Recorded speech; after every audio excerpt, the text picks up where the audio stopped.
Joining me today is Owen Marcus, and we're going to be talking about masculine emotional maturity, how to respond to how are you when you're not okay. Most people freeze when asked, how are you? Especially when they're not okay. Owen Marcus explains why this seemingly simple question triggers anxiety, how body awareness helps produce grounded, honest answers, and why context matters when choosing what to say. He outlines three practical levels of response that allow people to be truthful without oversharing or overwhelming others. He also explores the cultural pressures that encourage people, especially men, to hide distress.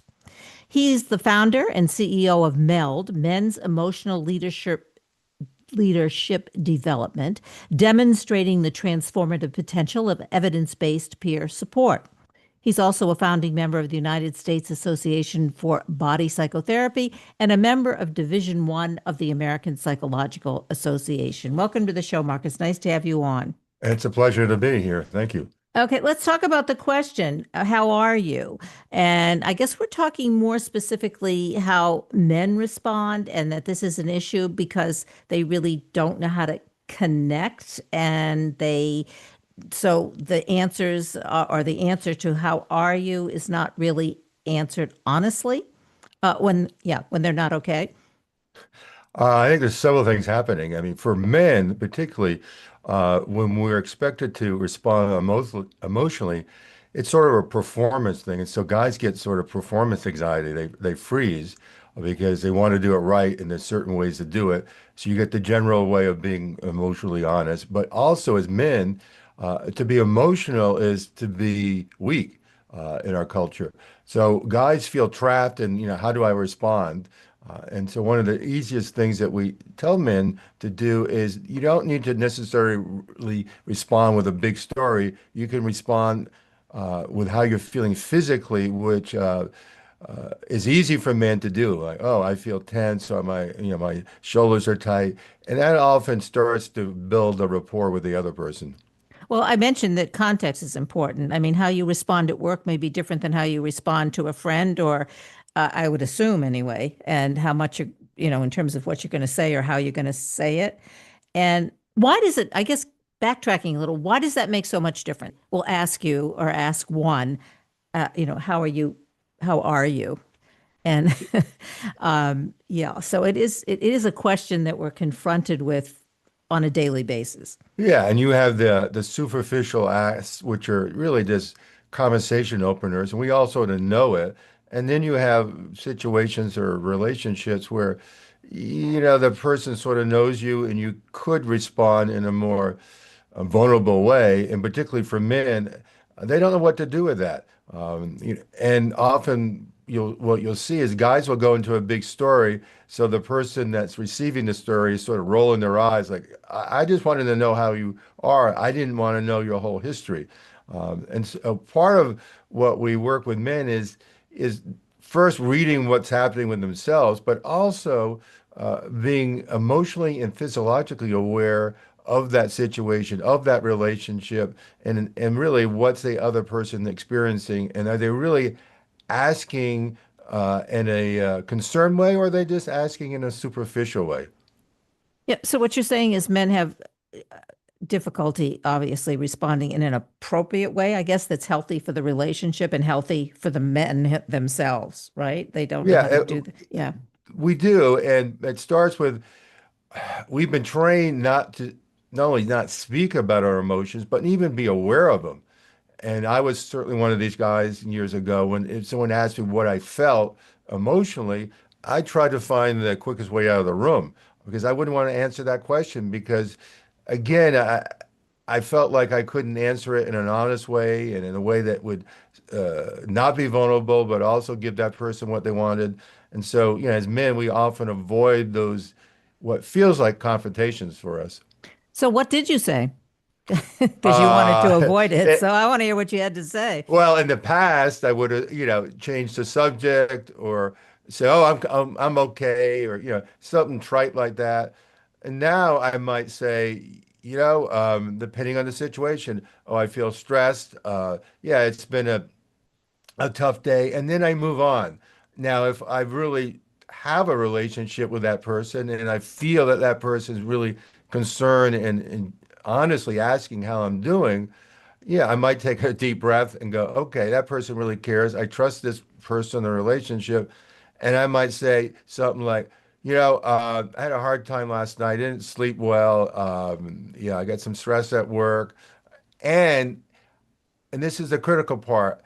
I would sort of end it with, yeah, and I'm dealing with it. I'm going to do a workout tonight and I'm going to be fine. Because one of the things that happens is people will sort of dive into something that might be emotional and they sort of leave it there and it's hanging and the other person doesn't know what to do. And then that person's sort of in a stressful state. Well, you just sort of gave me something, or maybe dumped on me. How do I deal with it? Where if you sort of end your reveal with what you're doing, you're not leaving that for the other person to tell you. I want to kind of split it. I mean, I think I mentioned this earlier that if it's your partner and they ask you, you wake up in the whatever, wake up in the morning, how are you today? You're going to give I would assume, an entirely different answer because your connection is going to be different than if you walk into the office and your boss says, how are you? Or the guy at the gym says, how you doing today? Aren't those three different responses? They are, but unfortunately for many men, they're going to give their partner the same response they gave that guy at the gym. And this, because I work a lot with couples, my partner's a couples therapist. We do retreats with couples, and Yeah. I'm laughing because that's what guys typically do. We give our partners the same answer that we give the guy at the gym. Yeah. So then it's really frustrating for a partner when you get the same response as you say the guy at the Very gym. frustration. Yeah. And the guy at the Frustrating. gym maybe doesn't want to hear all the details or the same thing that you would tell your partner, right? It's Exactly. too And much, yeah. So when you're doing your training program, so what do you do? How do you engage these men who have difficulty engaging? That's one question. The second part of that is, I mean, you're one generation. I'm not what, and now well, let's say Gen X, mhm. Gen Z, are they different than say baby boomers? Um, yes and no. I mean, certainly superficially they are. And I can remember when I was a younger generation, my generation back then was considered weird and different. And so I think every younger generation is, outliers for the norm. So I don't think it's all that strange. But yes, there's a difference. But here's the deal, in our groups and our trainings, we have the full spectrum of generations, and pretty quickly, the differences dissolve, and we start to realize that we're all as men pretty much the same. And the Is way that that because of the testosterone? I mean, I'm thinking gender differences. It all boils down to you're a man. So that's your chemical, physical yeah, there's more makeup. similarities than there are differences. Yeah. Okay. And to answer your other question about, how do you engage these men?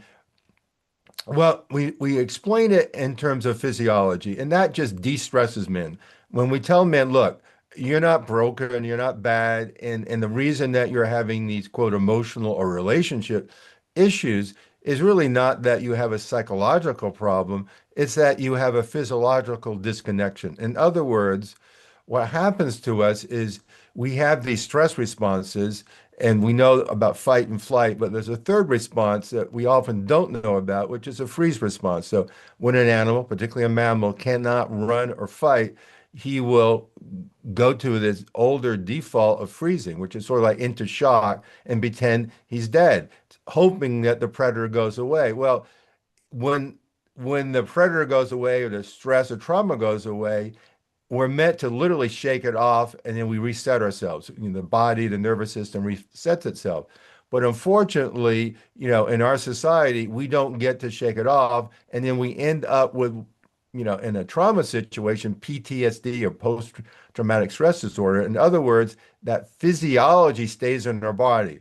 And it doesn't have to be from trauma, it could be just from repeated stress. So we tell these guys that we sort of explain the physiology and the science, not a lot, but just enough to give them the concept. And then we show them how they can work with their physiology, how they can get out of that freeze response, out of that disassociation that happens with freeze, and start to feel their body and the body's response, which inevitably has them feel their emotions and start to have them feel safe, which allows them to be emotionally aware and maybe emotionally vulnerable. So these men, when they come to you for training and guidance, what is the presenting problem? It could be that they're not doing well at work or not connecting with their boss or actually their fellow employees, or and then if it's at home or in their more intimate relationships, it may. I'm assuming the presenting problem is we're just not connecting. I'm not connecting with my partner. I mean, I've just named two, but yeah, Well, the second one is probably 80%, and the 20 other 20% is more that because we work with a lot of entrepreneurs, but in general, guys go, okay, I'm doing all right at work, but I've outgrown it. I need something more, and they don't know how to get to the more. But in most cases, the precipitating situation is the relationship at home is not working, or maybe if they're younger, they just can't seem to find a good partner or a good relationship, and they start to realize, and this is what happened with me years ago, that they're the consistent variable, and maybe changing how they're experiencing or at least relating to potential partners could make a difference. now, I mentioned in the beginning, you're a member of Division 51 of the American Psychological Association. What is Division 51? That's just the division that deals with men and masculinity. Uh, and that evolved because initially, when women's lib, women stepped up and said, look, we need You to have deal a with our problem. issues. Right. Yeah. And then guys slowly said, well, maybe we should, look at our issues. And yeah, yeah. So be more specific about that because for some reason I had never heard of that. Yeah, Division 51. Um, it like it has to do strictly with gender, Well, it's strictly with men. And men. I I have to say it tends to, and it's starting to change to be highly academic. We did a documentary film many years ago now, like 10 years ago or more, well, more than 10, probably at least 15, on the group and the process I created, the model. And I remember presenting it at the annual conference. And yeah, it's a lot of academics, and they're trying to change that, and they're getting more, clinicians in it. And so we're seeing that it's less theoretical and more practical because, you know, as guys, telling us about all the science and what we should do and, and why we're doing it wrong does not work for us. Guys, we're pretty practical, and men want something that works, and they want it in a simple way and in an effective way that they can immediately apply. Oh, do you think men are more simplistic than women in terms of their ability to connect and converse, that they do have the potential for it? Or do you think they have the same potential that women do? Yes, we we do, and actually, boys up to the age of 2 are more sensitive than girls. So what flips that is the culture that we grow up in. And so we have it trained out of us not to be sensitive. And part of that is the model of being sensitive in this culture is sort of skewed more towards the feminine model. And I'm not saying it's conspiracy. It's just the evolution of what happened ever since we started the Industrial Revolution. And guys were gone. So women have been raising not only the girls, but the boys. And the teachers were women. So and then now most of the therapists are women. And what's starting to happen is men are starting to find this sort of innate masculine way of being emotional, which is not against, it's actually very supportive of women. And what women find when men work with us and they sort of get it for themselves, they innately start connecting to their partners in ways they never have. Mm. Let's go back to the kids because you're saying little toddlers up until the age of 2, that little toddlers, male toddlers, are more sensitive than little girls. And what are the symptoms? How does that manifest itself? In terms of being more sensitive, Yeah. um, they're more compassionate, more generous, probably more emotional. They're just more engaged. And then they start to pick up the social cues, particularly, as they start interacting with others and other kids, because one of the things that will happen, and I can remember I did this as a boy, we will reinforce this cultural norm. For example, if a boy hurts himself and he starts to cry, the other boys will say, "Hey, don't be a crybaby, man up," or Yeah. something like that. And so we do that, and then we tell other boys to do the same thing. Yeah. I guess that's true. Yeah, and that begins at about age 2, and they're really they're able to incorporate all of that right in their environment. Even they're toddlers, they They get it. are, and Yeah, and science has shown that unconsciously and just systemically, guys or kids, little kids will pick it up from their fathers. And not that, the father could be a great father, but because he's learned this model so well, he indirectly starts training his son. yeah. And you can see it. It's really interesting. But now I'm kind of jumping forward to men. I mean, if you really I see it in a lot of, well, family, colleagues, all work situations, and you can see that if you kind of if a man responds with like what you're talking about, can't really say anything, is frozen, and you keep asking them and probing, it terrifies. You can feel, you can be aware, you can see physically how disturbing that is, and to not, not to be, I guess, feel like they're being um, overwhelmed emotionally. Um, Yeah. yeah, Yeah, and the guy, and I felt that we sort of feel interrogated. yeah, And then it's performance anxiety because we know we're losing it, and we feel or see the other person's stress, and so there's more pressure on us, which only causes us to freeze or disassociate more, and it becomes an awkward situation, and everyone's going, how do I change this situation? How do I get out of this situation? And it just reinforces that pattern for men, but even for women, because women go, here's another guy that, is checked out. yeah. And sometimes I think the opposite is true. Women tend to overdo it. I mean, they tend to, how are you doing? And you do get a whole dissertation that you don't really want, or stuff that's too personal or too intimate. So there has to be some kind of a balance. And that's what a lot of guys say is that, I offer to do something for my partner or whatever, and I hear this whole dissertation, and sometimes it's, critical, and sometimes it's just she goes into the whole story, and that's part of what guys start to think, like, oh, if I'm emotional, I got to be like that. I don't want to be like that, so I'm not going to be emotional. What about, because you mentioned you used to be the guy who had difficulty answering the question, how are you? How are you? But you changed. So how has that changed your personal relationships? Um, yeah, I have a partner, and we still have our tough moments. But one of the things that happens is we get through the tough moments. So,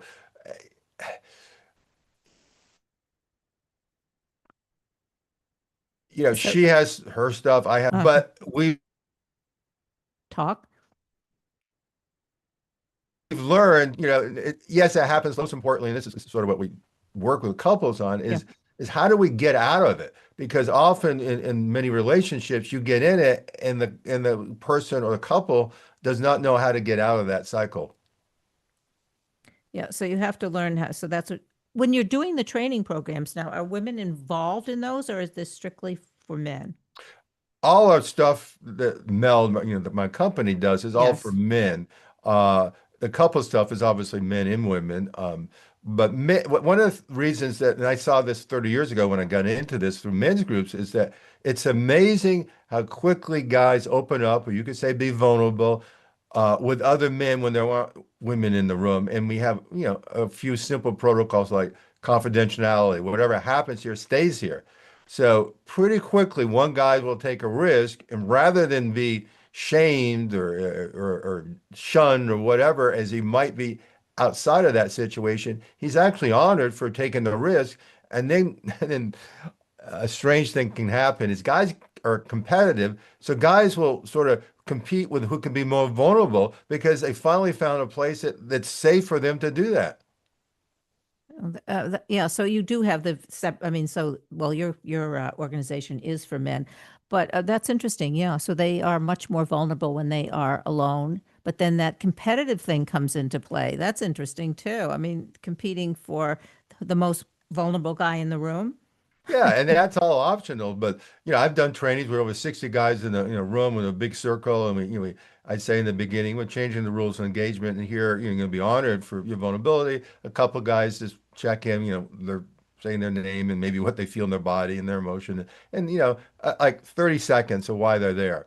And after a few guys, one guy will be brave and might say, I'm here because my marriage is deteriorating, Mhm. and I need to change it.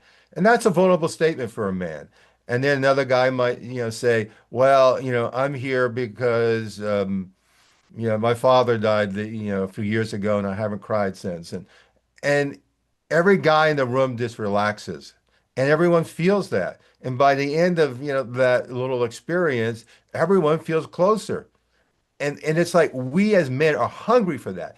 And we often had some of that when we were in school or maybe the military. But once we left those situations and we sort of grew up, we stopped having these real authentic friendships where we could just be ourselves and feel really supported. Do you physically, like women often do, or most of the time do, start hugging? Often in these situations, guys just spontaneously do that. And nothing's ever pressured. That's one of the rules. Participate at whatever level you want to participate at. But guys, yeah, we're physical. And that's one part of our unique emotionality is that we're less likely to just sit there and just emote. We're often moving around and we're more expressive. And so guys, yeah, a lot of guys will start doing that and they'll say, I haven't hugged a guy in decades. How does that affect? And we're talking about men and women, but what about with with children, like men? Perhaps it's interesting. I've watched men, and maybe that's changed a bit. Like men, I think the younger generation perhaps takes more of an active role with young children. Taking care of the kids, feeding the babies, those kinds of things, right? And Yeah, I I'll think watch that's the way men feed a baby as opposed to the way women do. That there's kind of and it's pretty consistent. They tend to be more. They're not hugging the baby and feeding the baby the bottle, but they kind of like hold them out and give hmm the sort of do it in a mechanical way. I don't know if you've yes. noticed that, but that's like it's kind of living in New York City and, watching fathers interact with their kids when they're out in out in the park with them. It's really it's a whole different way of interacting with their young kids. Yeah. You're perceptive. That's true. And Yeah. it is more mechanical or rote. And you see that even with guys with pets too. So yeah, women are generally more engaging and emotional. But what we found when guys sort of go through our program and they just relax or loosen up, that changes. They might not be like the woman, but they're more engaging. And we have stories of guys in our like free peer-to-peer groups where we're seeing them over a period of time where they come in and they have these estranged or difficult relationships with their kids, and then the man changes, he essentially sort of loosens up, and these kids go from, fighting with their father all the time to telling him that they love him. And it's all because that man has changed. Yeah. So, I mean, I would say, I mean, that has to change the whole family dynamics in a very positive way, right? It does. Yeah. So now you wrote a book also, right? Which has to do with men's emotional maturity. Author of Grow Up, A Man's Guide to Emotional Maturity, right?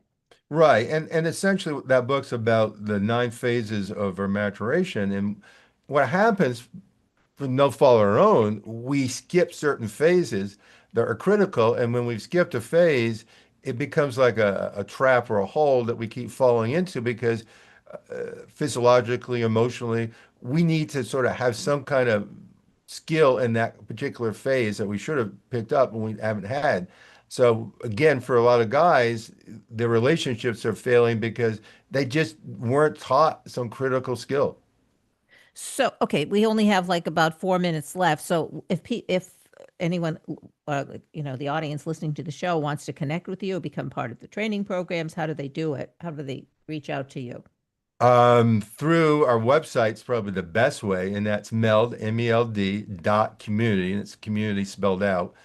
And we have a lot of free resources there. We do online programs, we do, live retreats. We're doing one down in Joshua Tree in a few weeks. And, we want to give guys the tools they never got. And we found over the years some really effective ways to do that. So you're in LA, Joshua Tree, you're Oh, saying. that is, Yeah. but the company is virtual. We're all over the country. What about during COVID? Did you have a lot of, because it's virtual, did you have a lot of, I guess, clients at that time? Because they're Yeah, isolated? Yeah. so we were I was with another company and I moved to this, I started this new company, but with the other company, yeah, we were doing a lot of live events and big retreats, and we couldn't with COVID.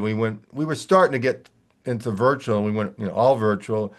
And really, honestly, to my surprise, it was more effective than I would have thought. And so we continued with that because for a lot of guys, it's just a lot easier or more convenient.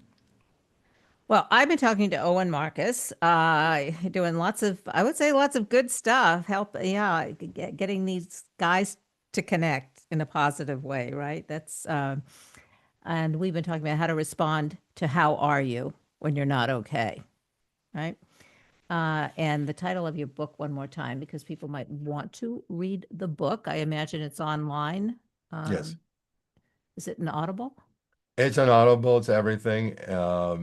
Yeah, and it's Grow Up, and you can just search with my name, Owen Marcus, and you'll find it. Great. Thanks for being on the show today. This was great. Good conversation. Thank you. Thank you.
Joining me today is Len Felder, PhD, and we're going to be talking about his new book, When a Good Man Cares Enough to Change Something Crucial: Creative New Breakthrough Methods for Handling the Stressful Moments at Home, at Work, and in Your Relationship. If you're a well intentioned man or care about one who sometimes becomes impatient, distant, or tense under pressure, best-selling author and psychologist Len Felder offers a smarter path forward. You'll learn effective real-world strategies to strengthen mindfulness and build creative cooperation at home, at work, and in your most important relationships. Avoiding abstract theory and empty jargon, he shares practical methods for responding to everyday tension with greater compassion and creativity, deepening intimacy and playfulness in your love life, preventing costly missteps with people you care about, and repairing misunderstandings before they create lasting distance. He has written over 100 published articles, along with appearing on more than 200 podcasts, radio interviews, and television, including The Today Show, CNN, CBS, NPR, Oprah, and many more. Welcome to the show, Len. Nice to have you on. Thanks. It's great to talk with you. Great to talk with you. Okay, where do we begin? Good men care enough to change something crucial. Um, you talk about in the book, I just want to get, and you reference this, I think, in the very beginning, about retro, that men, even good men, behave in a retro fashion. What does that mean? Well, I think we don't even know that we've got some old retro stuff. And, a lot of people say, I don't want to be like my dad. I don't want to be like the bully from elementary school or junior high. But that stuff slips out. Like during a tense moment when your kids or your spouse or your girlfriend or someone at work really needs you to be present and mindful and listen well. Those are the moments sometimes where we mess up and we don't intend to. But that stuff is still in us, the impatient, bossy stuff. It's in there. And so I'm teaching people skills so that good men can come through during the tough moments and they don't have to alienate the people that are really important to them. Okay, well, it's not, I'm assuming that's not a simple task. You've been doing this your whole career, right? So, yeah. So let's talk about you. You want men to be, have a sense of connection, obviously, and to be able to have a conversation without what? Responding with anger if things don't go their way, but respond in a more nurturing way. So not to disrupt the relationship or end the relationship. Those are great, and my wife is a cancer survivor and my daughter has special needs, and they both have a great radar where they can smell any impatience, any disrespect coming from me. And I get a choice as a male. I can either get defensive and do the usual retro male stuff of saying, what do you mean? No, no, my tone of voice was just fine. And that can cause a 2-day fight.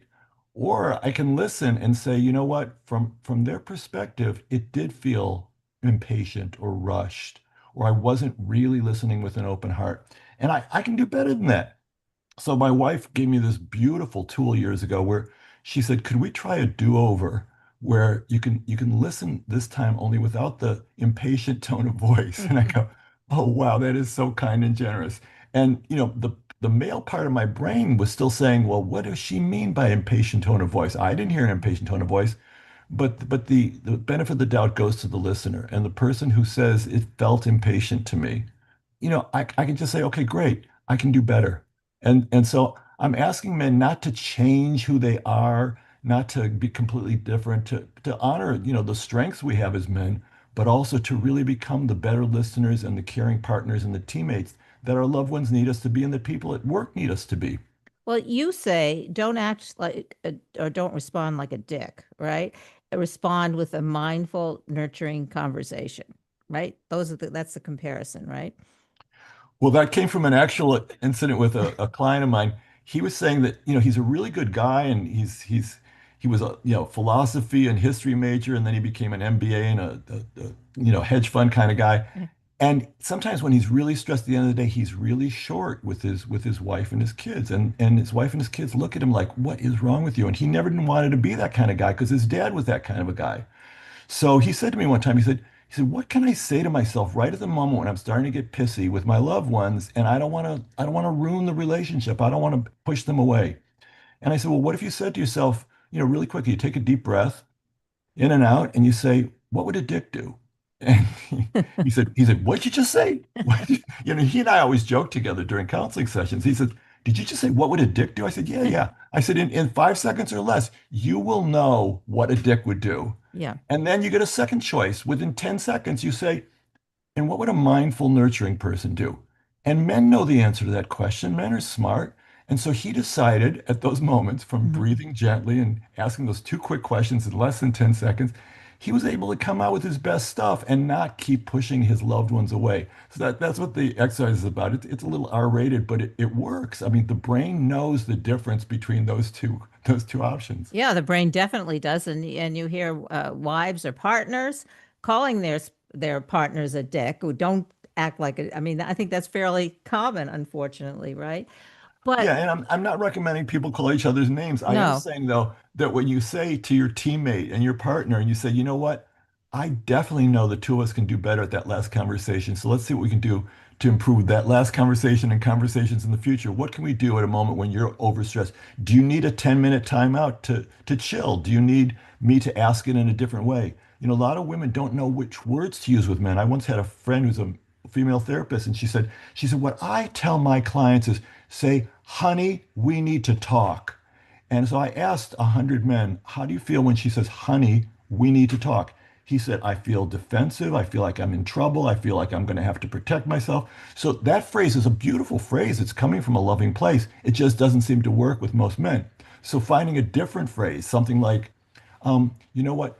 You and I are both smart, and we can figure out how to improve that last situation that just happened. And so let's brainstorm. You go first, I'll go second. The two of you are teammates and brainstorm innovation partners rather than adversaries, or one of you is up and one of you is down. but what about here's an example. I mean, you have two people that two partners who come home from a really stressful day at work. How does a woman respond in contrast to the men? It depends on the woman. I mean, everybody's completely different. Some people know that they need some time to unwind. Some people need to take off their shoes, or sit down and have a club soda with lime or whatever they need so that they get a change of pace. I actually have with many of the male clients, and sometimes with female clients, where I'll say, before you walk in the door or before the person comes in the door, can you do like a 30-second thing where you say, the person who's about to come in the door is more important to me than any person I've dealt with all day today. They're more important than any customer or client or aggravating person I dealt with on the phone. This is somebody that I really care about. And this is somebody that I sometimes have a short fuse with because I'm burned out. So just making yourself mindful at that moment that this is a moment where you're going to be tested. You're going to be asked, do you have a little bit more in you to be a good listener, to be a good partner? And if you don't, ask for it in a nice way. Say, you know what? I've had a really awful day. I'm probably going to be a really pleasant person to talk to in about 20 minutes. But right now, I've got nothing. I've got nothing. And when you say, I'm going to be there in 20 minutes, it's not an abandonment. It's not a rejection. It's not a put down of the other person. It's just saying, I need to recharge. I need to wash my face. I need to have a glass of water. I need to do something before the next crisis is in my lap. So take ownership of your own feelings and do what you just suggested. When patients come to you or clients come to you, are they usually are they on their last sort of like last hurrah because they're desperate to save their relationship, whatever that is, with whomever it is? No, you're And smart on this one. yeah. There are some people who actually want to work on their stuff and they want to be better people. They're in the minority. The majority of people who come to therapy, especially men, are sent, I call them prison referrals. They're sent because someone said, either look, you either go call that therapist or you either open up that book that I put in your lap, um, or else I'm out of here, or else I'm going to shut down, or else there's going to be a lot of arguing around here. So it's sad that that's what it takes. I grew up in Detroit where therapy was completely forbidden. And you had to be really, really messed up to want to go to therapy, and it was an embarrassing thing. You didn't talk about with people.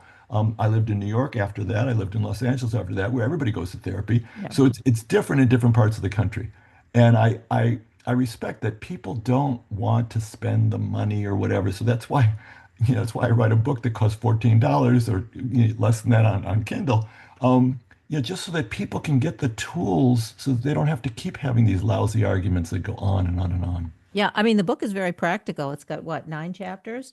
Yeah. And yeah, each one is filled with very practical suggestions. As I think I said that in the beginning, not a lot of jargon, but here, this is what you do, and this is how you do it, right? The practical conversation. Let's talk about, because everybody likes to talk about this. I want to do the chapter on sex and how you can improve your relationship as partners by utilizing some of the methods that you've been talking about, right? So that you can become more closer, connect, more intimate with your partner. Okay, so most couples wait until they've had a really lousy encounter where it didn't go well that night or that day, and or One they of your clients, it was a year, I think I read, right? yeah, That's yeah. quite over. And Yeah. one of my clients gave me this joke. It was a great joke. He said, it's been so long since my wife and I have made love. I feel like, I'm at the Dodger Stadium and the Jumbotron is saying 0 for 372, So so a lot of times if you wait for you're pissed at each other or it's been a long drought, that's an unpleasant moment. What I talk about in the chapter on sex and intimacy is you're brainstorming partners, and there's always more stuff to grow and learn and improve and enjoy together. And you're the co-choreographers of this really wonderful dance that you like to do with each other once in a while. It's not as automatic as it was in the beginning, but it's still got so much excitement going when you're brainstorming partners. So, for instance, with my wife, she once said to me, she said, it's fun kissing. She says, but there's a different way that you kiss and that I kiss. Would you be willing to have the two of us take turns showing each other the way we like to be kissed? Now, again, you don't do this in the middle of a fight. You don't do this on a horrible day when you're really having a big miss with each other. You do this. I urge people once a month or so to just take a walk together in nature and talk about what are some of the things about our intimacy that both of us are kind of curious about improving, and we can talk about it as brainstorming partners, not as adversaries or critics of each other. Sex and intimacy can be something that's just as creative as cooking, just as creative as art, just as creative as anything that you do in your life, if the two of you approach it that way. If the two of you approach it as this transactional thing where I'm going to do this for you because I want you to do this for me. I mean, there are people who live transactional relationships. I won't name names, but there's a certain sense of, do you really want it to be a transactional, sacrificing thing that you do stuff when you don't want to? The other thing I talk about in the sex and intimacy chapter is some of the old stuff, the retro stuff from the old days, was that the person with more money or the person who was more intimidating or the person who was more bossy tended to dominate in the bedroom, and the other person felt like, what am I, chopped liver? It was really an unpleasant inequality. And most 21st century couples are at least curious about what's it like if both of us listen to each other, if both of us co-create with each other, if both of us listen to when one of us is saying no, it means no. When one of us is saying, I'm not in the mood now, but if we do a foot massage and if we watch a show together, I might warm up. Don't you think So it has to do with also, I think that sex is and love are always or many times associated with one another. And they're not sex and love, that's not necessarily the issue, particularly if it comes with couples who are partners. And isn't trust really the key? It's trust and intimacy. You have to, absolutely. yeah, you're not going to have these conversations if you don't trust the person and not you may love the person, but you may not trust them. Love is a little bit of to me anyway, sometimes get a little amorphous kind of word that encompasses a lot of different emotions, whereas trust is really the key. Right. And with men, we're raised with such weird old jargon. We're raised with the words like scoring and getting some and all sorts of stuff like that and getting lucky.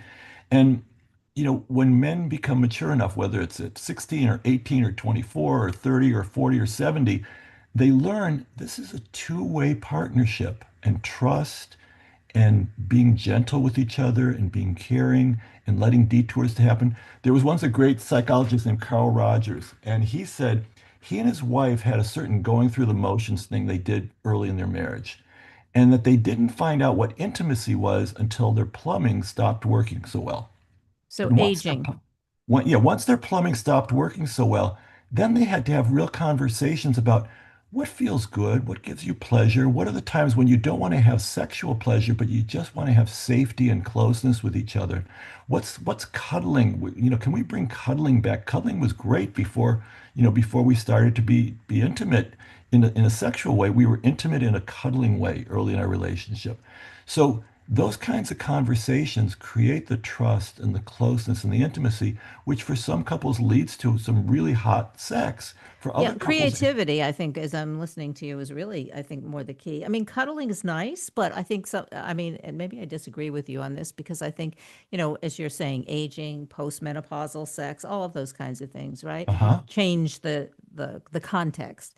But what if it's you can become more creative, I think, in your what's sex, not just cuddling, but just sexuality. There isn't a, in terms of um, what sex is. And I think the creativity, I guess, as I was reading your book, I'm thinking, well, what about porn? Isn't that, I mean, how does that work? I don't know that you mentioned that in the book. No, I didn't mention in the book. I mean, everybody's got their different opinions about it, and it's such a loaded issue for some people. Some people are able to really enjoy looking at people pleasuring each other, and it causes them to just feel relaxed and happy and alive, and they love the life force that's in them. Other people, it becomes an addictive thing, and then they lose touch with actual humans because they want everything to resemble what they see in porn. So it's a complicated issue, and everybody has to figure out, is this something that's helping me to build trust and closeness with this human that I want to spend my life with? Or is this something that's pulling us away from each other and we're having arguments about it or we're getting into an addictive habit? So it depends on, you have to understand yourself and your partner and see where that fits into your relationship, right? That's what you're saying. Yeah, and I mean, everybody's so different. I remember there was this movie with Kathryn Benning and Julianne Moore. I think it was called The Kids Are All Right, and it was about a lesbian couple. And the porn they watched was two policemen having sex with each other. Yeah. That just happened to be their kink, And so each person is so unique and so different and so remarkably diverse, even on different days and at different times of the day. And when you find with your partner that you enjoy what complicated, interesting human beings you are, that's different from judging each other or forcing each other to be different. And that's intimacy. That's the intimacy of really knowing another person. In Hebrew, the word for sex is knowing. It means to know another human being, and it really means to know their soul and to know them on deep levels. Wouldn't it be wonderful if our intimate lives included that kind of knowing each other rather than judging or having a whole lot of secrets? Yeah, I think that's a good point. I think another issue is routinized. I think sometimes when you live with someone for a long period of time, one's life, not just sex, but becomes routinized, and that becomes boring, and that becomes not some, and I think that that's part of um, some of the issues with couples when they are having difficulty sexually or Right. And that can turn into an ugly argument or it can turn yeah. into a creative brainstorming session. A creative brainstorming session when you're taking a walk in nature and you're saying, you know what? We established a really interesting routine, but it's getting a little bit to be too much of a routine. And what are some things we can do that bring a little more of the surprise and the unexpected and the joyful rather than the routine obligation thing? And that's not a criticism. That's an opening up for conversation. And now two smart choreographers get to create a dance that didn't exist before because the two of you on this gentle walk in nature are co-creating something together. That's when couples are doing well as creative people. I think when you mentioned before about creativity, it's so important to feel creative and alive rather than feeling trapped in routine. Yeah, creative and alive. I guess those are the two key words, right?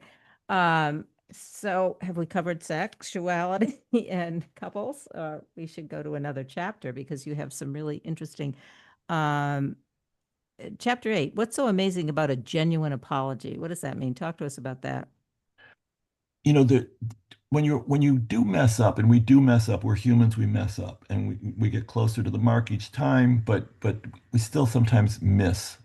And sometimes, because you're distracted by this, that, or the other thing, we don't quite hear what the other person is saying. We don't quite understand exactly what they're needing. And it's a mystery. I'm a therapist, I'm an empathic person. But when my wife is sharing some painful thing that happened in her day, I don't know whether she wants me to shut up and listen. I don't know whether she wants me to offer advice. I don't know whether she wants me to do both. I don't know what. So a lot of times I'll check in with her. I'll say, right now, what would you like from me? Because I could either, give you my perspective, or I could just shut up and listen. What would you like? And she'll tell me. She'll tell me what she likes. But when I do mess up, or when anybody else mess up in any situation, the first reaction they have is to do an evasive apology. And the evasive apology makes the thing even worse.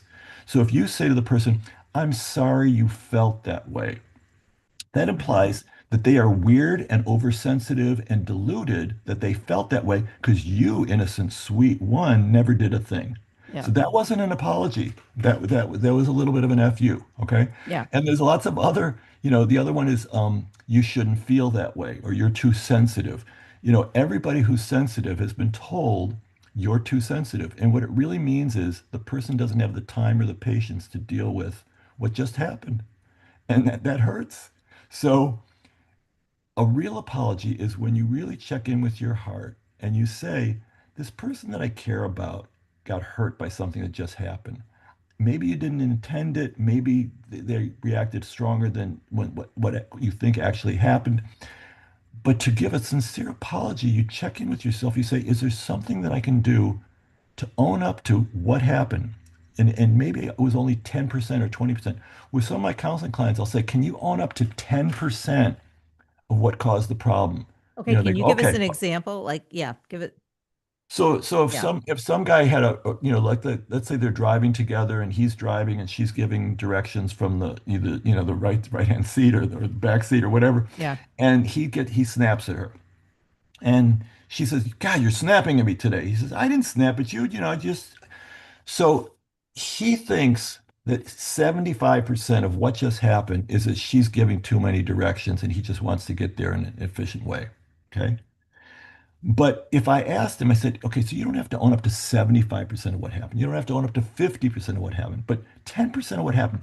Was there something in your tone of voice that was dismissive or snarky or kind of mean or kind of disrespectful? Can you own up to that part? He goes, yeah, yeah, yeah, I was definitely snarky. I said, great.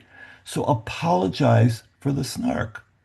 You don't have to go to war and start counting as to who was what percentage.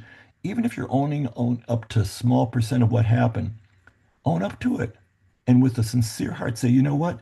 I was snapping at you right now, and I'm so sorry because I can see that hurt. And what I'd love in the future is can we, not always give each other directions when we're driving, or can we decide who's going to be the one who figures out, the GPS, or the way we're going to get through surface streets to get there on time? Can we work as teammates? So you're setting up a situation where you're teammates with each other, and you apologize from the heart, and you talk about what we can do differently next time so we don't have the same mistake again. Yeah. I think that's my worst battle with my partner. It's about me telling him how to drive. Okay. And yeah. And yeah.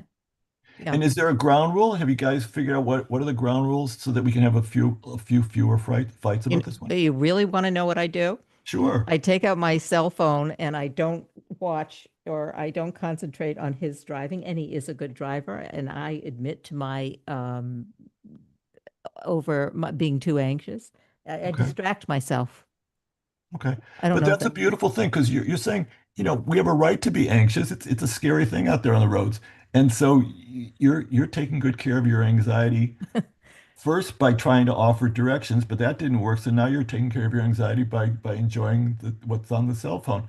You know, you should not be silent in this thing of saying, I don't have the right to my anxiety. You have a right to your anxiety. And then, we can brainstorm together what calms the anxiety that doesn't provoke a fight between the two of you. Yeah. And exactly. So, yeah, I think that's a pretty good solution, right? Sort of stepping out of the arena and not getting engaged. But Um, apologies are wonderful when you give what I call the half-assed apology. though Yeah. you shouldn't have felt that way. Or anything else that just sort of evades it. Um, like our former president who said, I didn't have sex with that woman. I always love that. Yeah, exactly. I mean, really, I and always love that joke. Do you know the joke about Hillary goes to college and she says to Chelsea, she says, Chelsea, are you having intimate relations with uh anybody? She says, well, not according to Dad's definition. So yeah. so And you how many politicians? I mean, I think that's a great example, not oh just my with the God. Clintons, but you can go, standing up there apologizing, this kind of, you know, Yeah, re I voted for the guy 2 times. I just never yeah, never let him babysit for my daughter. that's So true. um anyway, with apologies, when you do sincerely apologize for whatever small contribution you made to the thing, and don't call it small, you apologize for it genuinely, things clear up fast. Yeah. When you give the half-assed apology, you just started days or weeks or months of yuck between the two of you. That's very inefficient. I mean, Yeah. if It you like doesn't, efficiency, it don't go for the definitely doesn't. inefficient Yeah. option. It doesn't work. We Yeah. only have a couple minutes left. So, Len Felder, PhD, I want to read your book, When a Good Man Cares Enough to Change Something Crucial, creative new breakthrough methods for handling the stressful moments at home, at work, and in your relationship. And we've talked about some of them, but obviously not all of them. So, Len, where do they get the book? How do they get Well, the you book? can get it Yeah. from barnesandnoble.com or amazon.com. And I just want to let people know there's lots of books for men, but men tend not to read them because there's a certain scolding or shaming that goes on in most books about men. Yeah. It's their And so, partners who read them. yeah, so with this book, I want it to be a book that men and women and non-binary people can read and realize there's a whole lot of socialization that's messing up my current relationship and sometimes the way people are treating each other at work. And I can learn and grow from this stuff without being shamed, without being scolded. It's just more creative brainstorming stuff. It's tools that I can use, not because someone's mad at me, but because I can do better at this stuff. And with 30 seconds left, but we've talked about men and women, but we also need to talk about men and men because that's a whole different relationship. And how do they handle it? You have two men in this as partners. Right. That's another show. Okay. Thanks for being on this show. Oh, take good care. Yep. You too.